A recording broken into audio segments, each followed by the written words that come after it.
L'homéopathie va être une solution efficace et adaptée au traitement des symptômes de l'allergie de l'enfant. En général, l'allergie chez l'enfant apparaît vers l'âge de 6 ans. Et l'avantage de l'homéopathie, c'est qu'elle va pouvoir être donnée seule entre première intention en cas de symptômes modérés, mais aussi en complément d'autres médicaments donnés pour traiter l'allergie de l'enfant.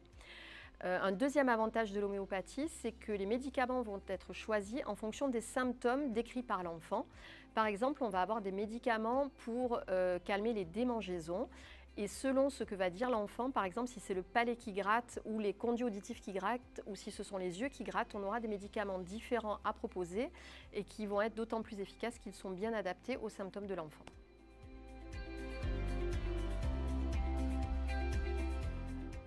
L'homéopathie va pouvoir prévenir la fréquence et l'intensité des crises d'allergie. Il faut savoir que l'allergie chez l'enfant, c'est une maladie récurrente avec des symptômes invalidants qui peuvent altérer la qualité de vie. Donc en donnant un traitement homéopathique adapté mais de façon chronique, on va pouvoir diminuer l'intensité des crises d'allergie et la fréquence des crises d'allergie. En parallèle, si ces enfants sont traités par d'autres médicaments, la prise d'homéopathie complémentaire va pouvoir permettre de diminuer la quantité des médicaments complémentaires associés.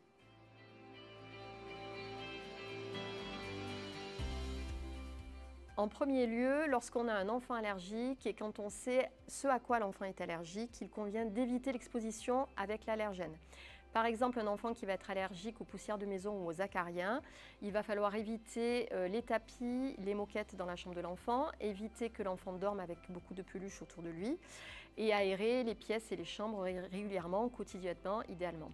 La deuxième chose, si les symptômes sont invalidants, récidivants, il faut consulter un médecin parce qu'on peut faire des tests allergologiques chez l'enfant à partir de l'âge de 6 ans. Il y a des traitements spécifiques et plus adaptés en fonction de l'importance des symptômes des allergies.